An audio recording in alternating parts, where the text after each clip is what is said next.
Walt Schaefer, are you here to introduce our speaker? Yes, I am. Can you hear me? All right, great. It's all yours. Thank you. I'll be brief given the time constraint here. We lost a true icon when the 131-year-old covered bridge was destroyed in a campfire. As a 42-year resident of Butte Creek Canyon and vice president of the nonprofit Honey Run Covered Bridge Association, I have shared with others the mourning of this loss. But this tragedy was only one page in the long story of the covered bridge. The last page is being written now. It is one of hope, resilience, dedication, and community support. Rebuilding the Honey Run Covered Bridge is underway. I'll leave it to you to read the biography of Robert Catalano in Oak Leaves. I was going to supplement that, but I won't. Robert has led the way. With other members of our board, I'm truly grateful for his unwavering optimism and commitment. I'm pleased and honored to introduce Robert Catalano to provide more details about rebuilding the Honey Run Covered Bridge. Robert?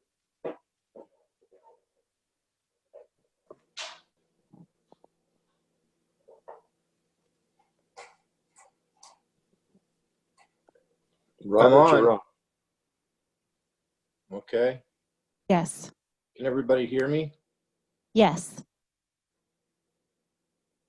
So I need to share my screen, right? Correct. Okay.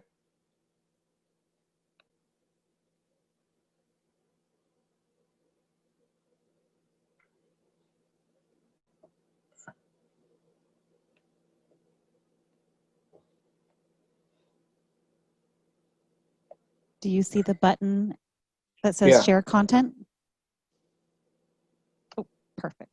It says, can you see me now? We can see what's on your screen. Okay, I'm on my screen. There we go. I see myself now. Thank you. I want to thank everybody, especially Walt, for being here this afternoon. I couldn't have done or accomplished what we've accomplished without Walt at my side. And I want to thank the Rotarians that are here, as well as the ones in Durham and in Paradise who have been so generous to help us do our rebuild. It's been pretty amazing how this has all come about. But first, I'll give you some history. The first people that came here to do business in Butte Creek Canyon were from the British and Canadian Hudson Bay Company. And they came down here to start a trading post, and didn't work out so well for them. They lived through a really hard winter where every time that it rained hard, that Butte Creek turned into a torrent. And so they went home. They called it Deception River. They went home, and they never came back and said that there was no profit to be made around here. 35 years later, when the gold rush started and people came that time, they were proven wrong, of course. And there were a lot of industries that started. A lot of people came here to settle. There was timber industry, there was mining industry, and there was also a lot of agriculture. And for a lot of years, the only way that the towns on the ridge in Chico could get one place to another is by going up the back way and along the swamps of South Chico at the time, up Pence Road, and then into Paradise and taking Upper Paradise Road. So they wanted to have a better way to transport their goods and to travel. So in the early 1880s, these business leaders asked the county to build a road that would take extra miles off their journeys and would save them a lot of money from having to lose their wares in a creek while they were trying to ford it or getting stuck in the mud.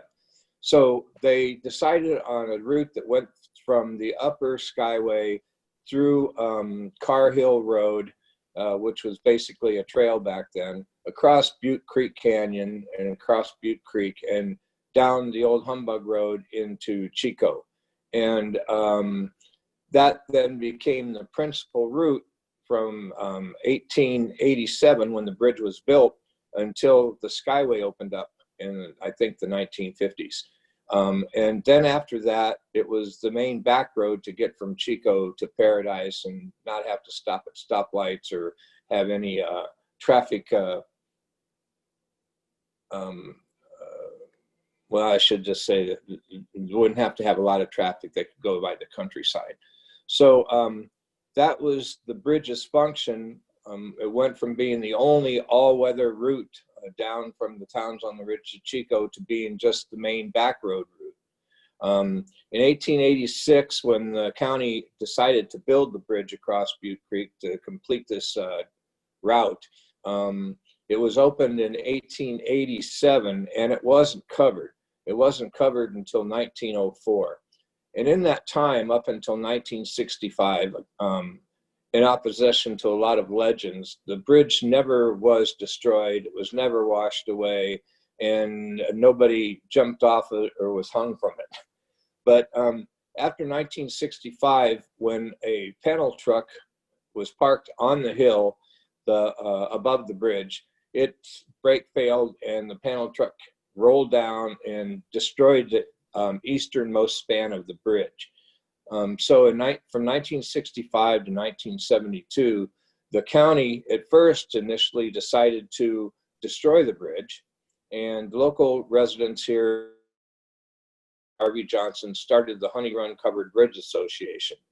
And from that time, 1965 until 2017, the HRCBA and Butte County had a handshake agreement that as long as the HRCBA would take care and maintain the bridge, the county would let them have it for their, the county would let the HRCBA have it for their purposes, and they could build a park and do whatever they wanted to do. And all the county would be involved in was if something structurally happened that the bridge couldn't be used anymore, they would either try to fix it or they would tear it down. So in 1972, the HRCBA bought a parcel of land on the west side of the bridge and made the Honey Run Covered Bridge Park. And up until 2017, when the Camp Fire hit, this park was used for a lot of purposes. It was used for weddings. It was used all the way from things from christenings all the way to end of life celebrations. So it was multi-use, and it was actually the only place where people could swim publicly on Butte Creek from the Skyway up to where the Skyway meets again up at the top of Nimshu Road. So I'm going to put a file up here. I hope it works.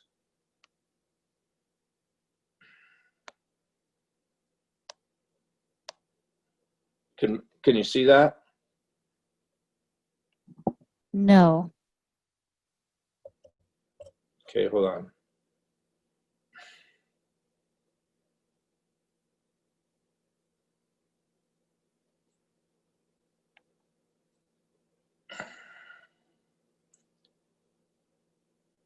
How about that? Can you see that now? All we can see is it says Jake's 000's iPad. Okay, sorry about that. Then I'll put my screen back on.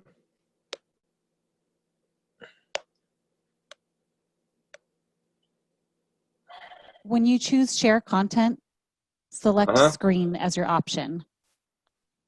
There it is. Okay.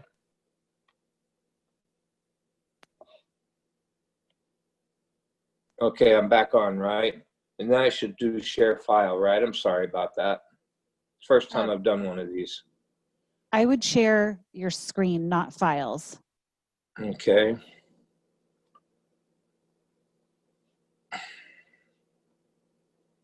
Okay, so that was the bridge. I got this down now. Perfect. Well, that We was can the see bridge the day of the fire when it was coming across.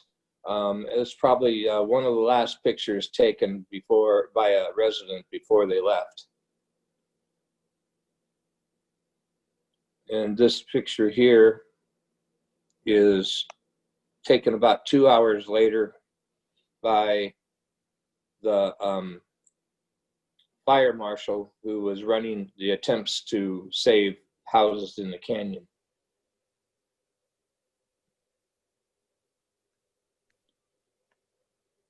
Now, the day after the bridge, this was taken 2 days later.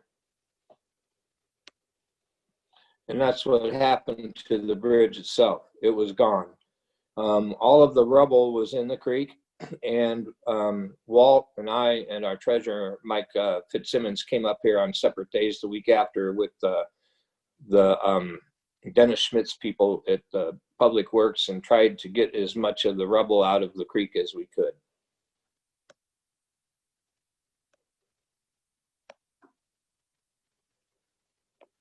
And here's one of the pillars that was left. This pillar by itself was moved to the county yards, and that's where it is stored.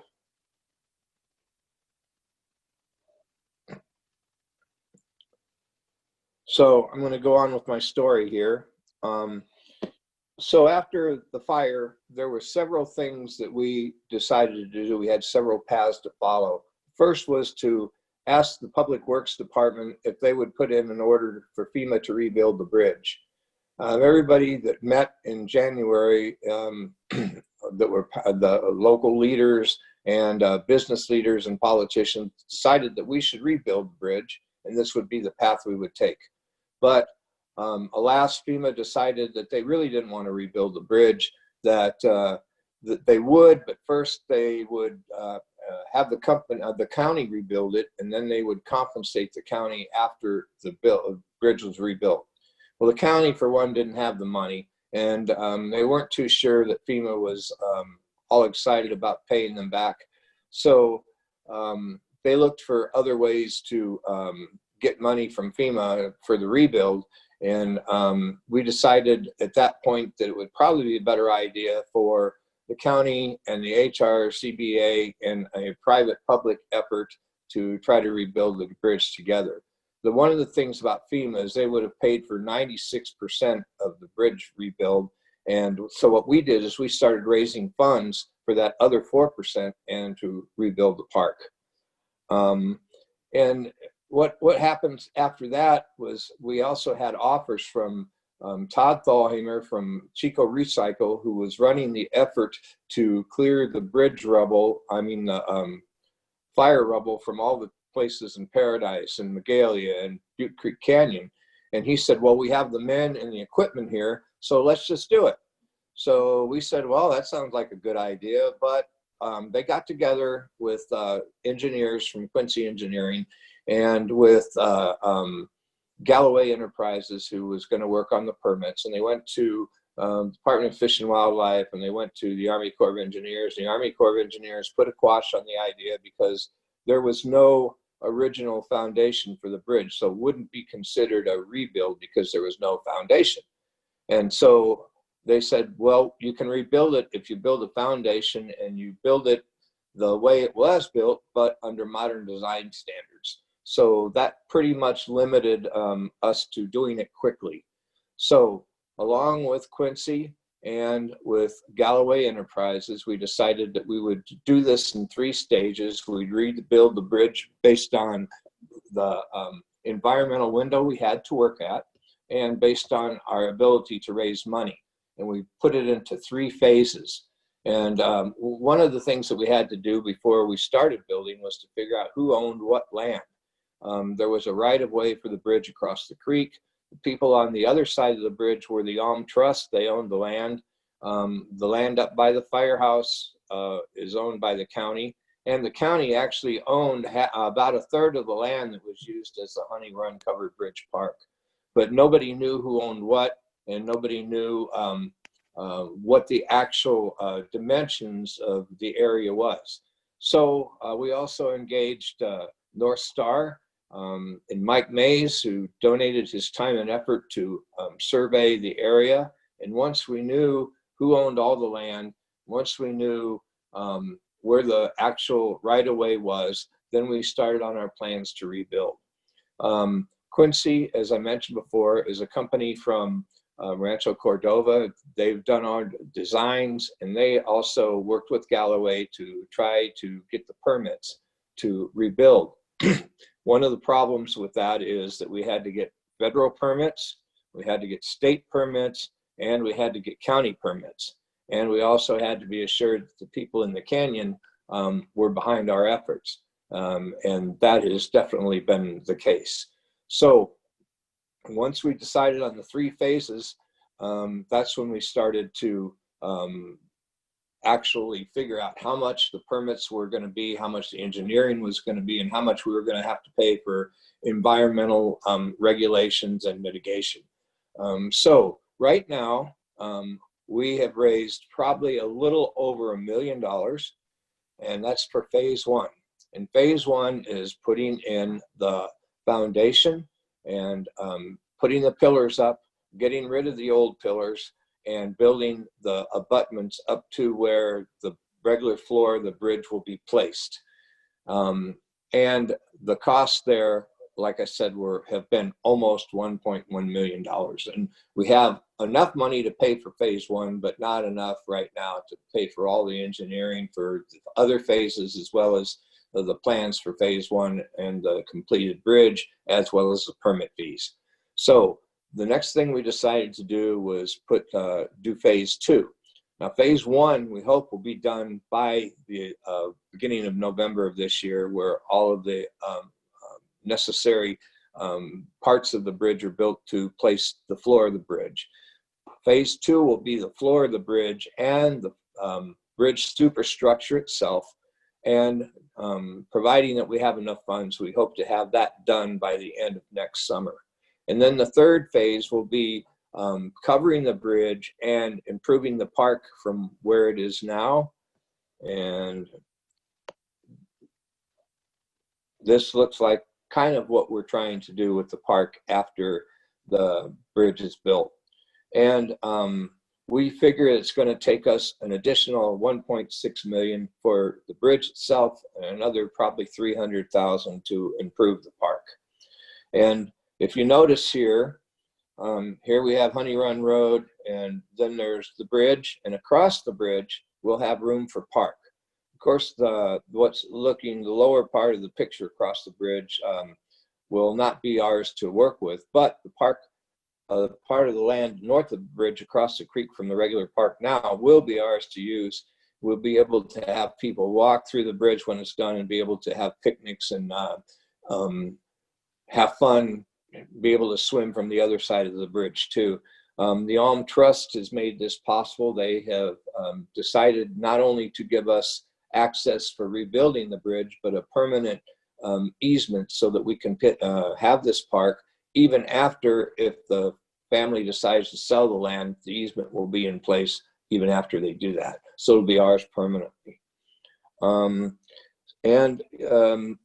The other person I'd like to point out here is Chris Souter, who has been the project manager, and he is the chair of the Chico State Construction Management Program. And not only has he worked with Quincy and with Galloway to rebuild the bridge, but he has also been involved with us rebuilding the caretaker cottage, because the house that the caretaker lived in before burned down. And so a new house was necessary, and he got a whole bunch of his students, and he got local contractors, and he marshaled the effort to get this built. And we got it built for about half of the price it would have taken otherwise. And that's been all by volunteers and donations. So what we're trying to do now is we're going to improve the park. And part of improving the park is having the trail around the edge like you saw on that picture. And we will also have signs like this that were going to be provided by the Rainforest Art Project that's working with Chico schools right now, Paradise schools right now, and they're going to be making signs like this. We'll point out to people the birds and the flowers and the animals that live in the area, and they will also be making new benches with mosaics on them. So one of the fundraising ideas we have is to sell these benches to people who want to have a memorial and they can buy a bench, or they can buy a chair, or they can buy parts of the park, extra parts of the park as a memorial to their family for us to raise funds. Also, the last thing that I want to talk about here is that the reasons that Walt and I and the rest of the HRCBA are so intent on getting this project done is because, number one, it shows the resilience of the community after the fire. We also want people that have lost their homes, and people that some are afraid to come back because of the fires, or they don't know if they have the will to rebuild. We want to show them by rebuilding the bridge that they can come back, that if we can rebuild this bridge with community support, then they can come back and they can rebuild their houses. It'll bring tourism here, it will bring families back, and it will show the world what we have done despite being destroyed. And that's important to us. We also want to make sure that the generations of people that have used the Honey Run Covered Bridge Park to swim and to have events will be able to be shared with our generation as their generation before shared it with them. They'll be able to share it with their kids, and they will also have a place to share memories. I don't know how many people have come up to me and said that this is the first place they swam, or the first place they drank a beer, first time they kissed a girl, you know, and so those memories are important, and rebuilding the bridge will bring those memories back and pass them on again, we feel. And it's really important too to rebuild this, because it'll create a place where people from Paradise and who live in the canyon from Chico that are separated can come and have a picnic or a family reunion. And people in the canyon will once again have the one thing that was there that makes them proud to live in the canyon. It was kind of the center of everything that happened in the canyon. And that is why that we had this effort. Plus, we believe that, you know, doing something for our community as big as this is an important effort, and we want to continue with it. And we need help. As I said, you know, we've raised $1.1 million. We need another 1.6 to 1.9. And when we get that, we can have the end of the project done, and we hope to have it done by the end of 2022. Now, you want to open this for questions? I'll tell you what, it's about 1:30. What I will do is I will ask club members that if they have questions of Robert or of Walt about this great project in the canyon, to please send Walt an email, and he can get back to you on that. And if you're so inclined, you want to make a contribution to the rebuilding of the covered bridge, Walt can let you know just how to do that. So Robert, really appreciate your presentation. Enjoyed the pictures, and appreciate what you're doing for the community. It's a big project, and thank you for taking it on. Thank you. All right.